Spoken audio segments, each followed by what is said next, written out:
Alexis Poulain, sans réserve, l'invité. Bonjour Jonathan Arfi, merci d'avoir accepté notre invitation. Vous êtes président du CRIF, le Conseil représentatif des institutions juives de France. On le voit depuis les exactions du Hamas qui ont eu lieu le 7 octobre dernier. Les actes et les signalements à Pharos n'ont fait qu'exploser. 2500 signalements à Pharos pour antisémitisme et apologie du terrorisme. 196 enquêtes ouvertes, nous disait le ministre de la Justice ce matin, depuis le début du conflit. 102 personnes qui ont été interpellées pour des actes antisémites ou d'apologie du terrorisme depuis les attaques du Hamas. Est-ce que là, il y a un déferlement d'actes antisémites suite à ce qui s'est passé ? Il y a une recrudescence immense des actes antisémites. Je vais vous donner un chiffre extrêmement parlant. On a eu, dans les 6 jours qui ont suivi les attaques du Hamas, nous avons eu en France l'équivalent de 6 mois d'actes antisémites de 2022. Pour vous donner une idée, c'est une multiplication quasiment par 30 du nombre d'actes antisémites enregistrés chaque jour dans les commissariats en France. C'est une réalité que nous anticipions, parce qu'à chaque fois qu'il y a eu un conflit entre le Hamas et Israël, un conflit au Proche-Orient, eh bien, il y a immédiatement des retombées antisémites en France. Alors certains disent des divisions, des tensions intercommunautaires. Non, ce sont bien des actes antisémites, c'est-à-dire des Français juifs qui sont ciblés au nom d'une identification dévoyée à la cause palestinienne. Ça a été le cas en 2014, où nous avions eu des synagogues attaquées à Paris ou à Sarcelles, par exemple, en marge de manifestations pro-palestiniennes. Et c'est aussi le cas cette fois-ci. C'est pas que en France. En Allemagne, on a eu une synagogue attaquée. On a eu aussi de nombreux signalements et des étoiles juives qui ont été remises sur des portes d'habitation qui rappellent de tristes souvenirs. Est-ce que c'est toute l'Europe qui va souffrir d'une nouvelle vague d'antisémitisme ? Malheureusement, c'est même pas que l'Europe. C'est le cas aussi aux États-Unis, une société qui s'est longtemps pensée préservée de l'antisémitisme. Vous parliez de l'Allemagne, c'est un pays qui pensait, compte tenu de son histoire, qu'il était vacciné contre ce fléau. Eh bien non, on voit au fond renaître de l'antisémitisme en Allemagne, avec des procédés, vous l'avez indiqué, des étoiles de David posées sur les portes de juifs à Berlin, avec des manifestations monstres qui ressemblent plus aux rues de Damas ou du Caire qu'aux rues de Berlin, avec de la même manière aux États-Unis, sur les campus américains, UCLA, Harvard, des scènes qui nous paraissent complètement édifiante vu la violence des discours qui sont prononcés. Donc c'est un phénomène aujourd'hui qui touche l'ensemble du monde occidental. On a l'impression qu'il y a fondamentalement une perte de repères, qu'on n'est plus capable de distinguer, j'allais dire, le bien du mal, de distinguer ce qui, dans la séquence que nous avons vécue, et à quel sens à chaque chose. Un acte terroriste comme celui commis par le Hamas, eh bien, c'est un acte de barbarie, c'est un acte qui renvoie, pour les Juifs, à une résonance dans l'histoire, évidemment, les images des pogroms, bien sûr. Tout ça a un sens particulier. On ne peut pas mettre ça, et aucunement sur le même plan que des dommages collatéraux à Gaza dans la riposte israélienne nécessaire pour demain faire tomber le Hamas. Mais c'est-à-dire que oui, quand on lit évidemment les exactions qui ont été faites par le Hamas, il n'y a pas de doute sur le caractère terroriste de ces actes, même si certains parlent d'actes de guerre, puisqu'il est question d'une guerre aussi. La question qui se pose, c'est est-ce qu'il y aura un jour une résolution de ce conflit ? Parce que on est en train de fêter ou de célébrer la disparition de Raymond Aron, qui est un grand penseur, qui a parlé de l'accompagnement, de la création d'État d'Israël, etc., et qui disait à l'époque, dans les années 60, que les Juifs, qu'ils vivent en Israël ou ailleurs, ils sont condamnés à vivre dangereusement. Est-ce que ça, c'est une condamnation éternelle, ou est-ce qu'un jour, enfin, on aura la paix ? Mais vous avez parfaitement raison de citer Raymond Aron, qui a vu juste avec cette phrase. En fait, ce qu'il a identifié, c'est qu'à un moment donné, la condition des Juifs en diaspora finit toujours par rattraper le peuple juif. Il y a d'une certaine manière une condition liée aux persécutions qui rattrape les Juifs. Et la parenthèse que nous avions connue avec l'idée que l'État d'Israël, d'une certaine manière, protégeait les Juifs, où qu'ils soient, qu'ils veuillent y vivre ou non, qu'ils s'y projettent ou non, eh bien ça s'est effondré le 7 octobre avec les attaques du Hamas. Il y a donc un sentiment de précarité, d'insécurité qui a traversé chacun des Juifs dans le monde entier, indépendamment évidemment de son lien à l'État d'Israël en tant que tel. Donc on vit avec ça. On a dans l'histoire juive l'expérience de la confrontation à ces moments-là, mais ce sont des moments qui sont extrêmement douloureux et on est sensible dans ces moments-là à tous les gestes de solidarité, à tous les mots de fraternité qui nous sont adressés. Et il y en a eu beaucoup dans la société française, mais il y a aussi beaucoup de gens que je n'ai pas entendus, que j'aurais aimé entendre dans ces périodes-là. Ce que disaient certains animateurs de télé ou membres en disant des personnalités n'ont pas pris la parole, c'était un choix aussi. Il faut rappeler que c'est Elisabeth Borne, la première ministre, le disait, que 24 Français ont été tués lors de l'attaque meurtrière du Hamas et qu'il y a aujourd'hui 7 disparus et sans doute beaucoup d'autres retenus en otage. Donc c'est le monde entier qui a été touché d'une certaine façon. Vous parliez de la diaspora.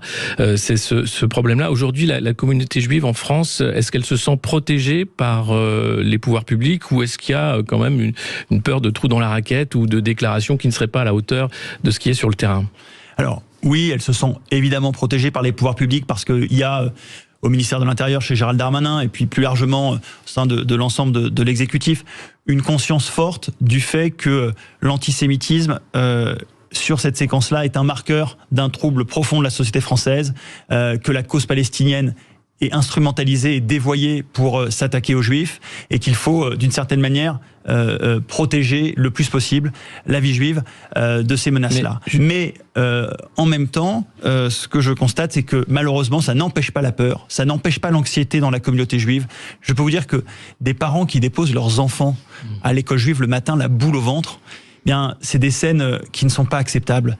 En République, on doit pouvoir vivre sa vie culturelle, religieuse, de manière naturelle, simple, sans avoir à s'inquiéter pour les enfants qu'on dépose le matin à l'école, sans avoir à se soucier quand on rentre dans une synagogue, de s'assurer qu'il y a bien devant, à un moment donné, un fonctionnaire de police pour la protéger. Est-ce que vous êtes d'accord avec ce que voulait faire le ministre de l'Intérieur Gérald Darmanin, d'interdire systématiquement les manifestations pro-palestiniennes, ce qui a été rejeté par le Conseil d'État? Hier, il y avait une grande manifestation place de la République. Vous faites bien la différence d'ailleurs entre la cause palestinienne et ce que fait le Hamas. Est-ce que pour vous c'était une solution d'interdire, ou est-ce qu'en démocratie on ne doit pas interdire et la cause palestinienne doit être entendue également? Les interdictions, quand elles sont prononcées, c'est pas qu'elles sont une bonne chose, c'est qu'elles sont nécessaires. Elles sont nécessaires pour éviter des débordements en marge de ces manifestations, parce qu'on sait l'effet que génèrent ces manifestations, l'incitation à la violence qu'elles peuvent provoquer. Vous savez, dans la manifestation d'hier, on a entendu des cris comme « Israël assassin, Macron complice ». On a vu des panneaux indiquant Gaza égale Auschwitz.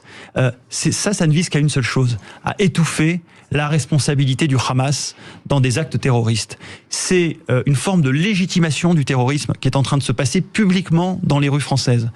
C'est une menace pour les Français juifs, mais c'est une menace pour l'ensemble de l'ordre républicain, parce que il ne faut pas que chacun pense que ça ne va toucher, entre guillemets, que les Juifs. Quand ce type de dynamique-là se met en place, c'est une dynamique qui est dangereuse pour tout l'édifice, pour chacun des Français. On l'a vu, malheureusement, à Arras, avec cet enseignant, Dominique Bernard, à qui je veux rendre hommage, qui a été victime aussi d'une certaine manière de cette dynamique-là, parce que c'est l'appel au djihad mondial du Hamas pour ce vendredi en question qui a sans doute armé idéologiquement l'assassin. Ce djihad, c'est un vrai problème. Ces appels sont parfois suivis d'effets, malheureusement. Là, le Hamas promet des jours de colère à répétition contre Israël, mais aussi contre les Européens.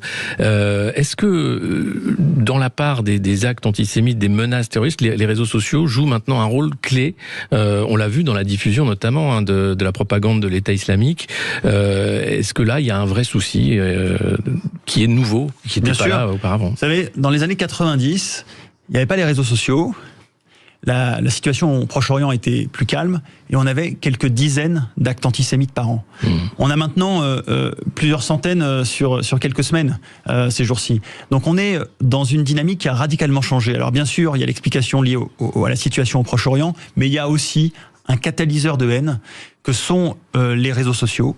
Il y a de la radicalisation en ligne qui se passe. Il y a aussi l'idée qu'il y a un effet de mimétisme. Quand on voit circuler les images d'un graffiti antisémite, d'une agression antisémite, ou au Proche-Orient de juifs massacrés, exécutés, eh bien, il y a des gens pour qui ça libère un tabou, qui se disent que, après tout, c'est le moment pour eux aussi de passer à l'acte. Donc cette dynamique-là, elle est amplifiée par les réseaux sociaux. nous sommes en discussion avec les plateformes et je considère qu'elles ont une lourde responsabilité dans le fait de mettre énormément de moyens sur la modération des contenus. On ne peut pas accepter que ce qui est en ligne soit hors la loi. La loi doit s'appliquer de la même manière en ligne et en dehors. Mais il y a ce cas emblématique de ce footballeur, alors pas Karim Benzema, mais là c'est Youssef Attal à Nice, qui lui avait retweeté carrément un appel au meurtre, je crois, d'un prédicateur via son compte Instagram. C'est ce type en fait d'outil qui va rendre les choses dangereuses, difficiles, parce que certains vont relayer des choses sans même se rendre compte de ce qu'ils relaient. Oui, d'autant plus quand ces acteurs-là ont des communautés qui les suivent extrêmement importantes, de centaines de milliers, voire de millions de followers. Ils ont une responsabilité sur les épaules avec leurs paroles. Quand ils relaient des appels au meurtre, qu'est-ce que ça génère derrière ? Ça génère des passages à l'acte violent. C'est ça que ça génère. Vous savez, pour notamment les jeunes qui sont dans un environnement où la violence est peut-être plus quotidienne, plus naturelle, plus elle s'exerce ou en tout cas émerge plus souvent, eh bien c'est pas forcément facile en ce moment d'être juif. On est renvoyé à la question du Proche-Orient et il y a une forme de propagande du Hamas qui gagne beaucoup d'esprit. Alors bien sûr, les gens sont pas tous ouvertement pro-Hamas, évidemment, mais ce qu'ils font, c'est qu'ils légitiment ou ils cautionnent les actes en considérant que ce serait quelque part un équivalent aux positions de l'État d'Israël. Or, on ne met pas sur le même plan un régime terroriste islamiste d'un côté, et puis de l'autre côté, une démocratie, comme l'État d'Israël. Et dont la doctrine, il faut rappeler quand même qu'un des objectifs du Hamas, c'est la disparition de l'État d'Israël. Vous avez encore des gens qui militent pour la disparition de l'État d'Israël. Bien sûr. Important de le rappeler. Le Hamas souhaite une seule chose, c'est expulser tous les juifs présents entre la mer et la Méditerranée et le Jourdain, c'est-à-dire la suppression de l'État d'Israël. Mais il va plus loin. Sa charte est aussi pour considérer que les juifs, où qu'ils soient dans le monde, sont une cible. On est face à un mouvement terroriste totalitaire qui a un projet vis-à-vis des juifs qui est un projet génocidaire, il faut le dire. Alors, ses moyens sont limités pour l'instant à la bande de Gaza, mais s'il avait davantage de moyens, il aurait pesé plus lourdement. Pour vous donner une idée, c'est comme si on avait laissé l'État islamique prospérer 15 ans là où il était. Regardez ce que l'État islamique avait fait en 2 ou 3 ans. Le Hamas, ça fait 15 ans qu'ils sont au pouvoir à Gaza. Ils ont un proto-État. Donc on n'est pas dans un mouvement terroriste simplement sous-jacent. Voilà, on est face à un proto-État terroriste, islamiste, qui utilise tous les moyens dont dispose une structure de ce type pour exercer sa violence et ses exactions. Mais que faire ? Alors là, la diplomatie a quand même un rôle à jouer, puisqu'on sait qu'un des grands responsables du Hamas est à Doha, au Qatar, protégé par les autorités qataries. Le Qatar n'est pas un ennemi de la France, on fait des affaires avec le Qatar. Comment ça se fait qu'on arrive à cette situation ubuesque, finalement, où on va d'un côté accuser les combattants du Hamas et de l'autre côté ne rien dire pour les responsables du Hamas qui sont protégés par le Qatar ? Vous savez, on fait malheureusement des affaires avec beaucoup de gens qu'on ne devrait pas forcément fréquenter ou avec qui on devrait avoir des exigences. Je pense que les sociétés démocratiques ont une responsabilité, c'est de remettre au cœur de la diplomatie internationale la question des valeurs. Et la question des valeurs démocratiques en priorité. Donc la France, elle a des relations privilégiées avec le Qatar, elle a des relations privilégiées avec la Turquie, avec l'Égypte, qui peuvent servir d'intermédiaires pour peser sur le Hamas. Il faut aujourd'hui que nous fassions de la libération des otages une priorité diplomatique en France. Il y a des otages français. On a toujours insisté pour libérer tous les otages français de par le monde. Je suis convaincu que la France le fera aussi dans ce dossier. Il faut qu'elle le fasse vite et qu'elle le fasse fermement, en n'abandonnant pas le soutien à la démocratie et donc le soutien à l'État d'Israël dans cette séquence qui est une démocratie attaquée. Il y a 3500 Français qui vont être rapatriés aussi d'Israël.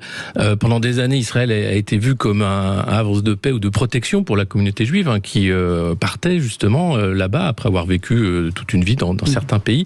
Est-ce qu'aujourd'hui, cette attaque du Hamas va changer la donne ? Est-ce que la faillite de la protection du peuple juif a changé la vision que les Juifs pouvaient avoir de l'État d'Israël ? Ce qui est certain, c'est que le 7 octobre 2023 fera césure pour le monde juif dans la relation entre Israël et la diaspora, comme la guerre des 6 jours a pu faire césure.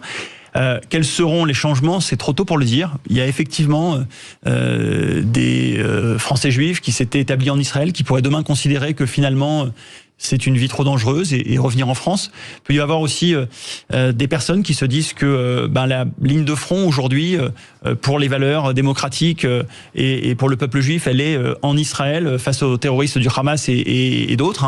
Faut penser à l'Iran et au Hezbollah aussi, et vouloir prendre leur part dans ce combat-là. C'est des dynamiques qui sont difficiles à évaluer pour l'instant, mais effectivement, c'est un événement qui fera date dans la conscience juive. Et je suis sûr que ce qui se passe en ce moment sera étudié plus tard, et que chacun des mots, chacune des positions de nos hommes et femmes politiques dans ces moments-là est important, parce qu'ils resteront aussi pour l'histoire. Merci beaucoup, Yonatan Arfi, d'avoir parlé au micro de Sud Radio.